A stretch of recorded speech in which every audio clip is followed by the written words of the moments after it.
Αποχαιρέτησα τον κολλητό μου και στη συνέχεια κατέβηκα από το λεωφορείο και άρχισα να περπατάω προς το σπίτι μου. Ήμουν υπερβολικά χαρούμενος να ξαναδώ τους δικούς μου.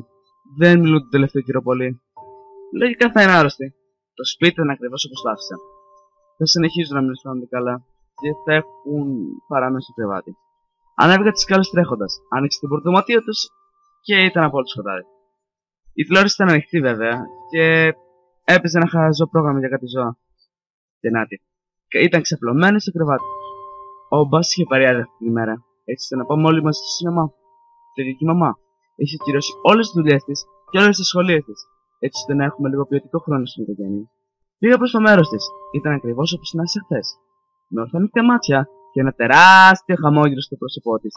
Από το ένα αυτή έως το άλλο. Φαίνονταν πολύ χλωμή και τα μαλλιά της άρχισαν να πέφτουν. Η σούπα που της έφτιαξε χθες βρίσκονταν δίπλα στο κομμωδίνο. Λογικά δεν θα την έφαγε. Αισθάνομαι πως θέλω να μείνω άρρωστη. Τη ξανασκέπασα, πήρα τη σούπα και βγήκα από το δωμάτιο.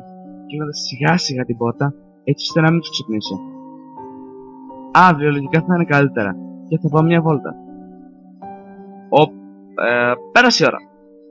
Έχω να κάνω μια εργασία για ένα μάθημα της ψυχολογίας. Η εργασία μου είναι να βρω πληροφορίες για ανθρώπους οι οποίοι ζουν τη ζωή τους χωρίς να δεχτούν την αλήθεια.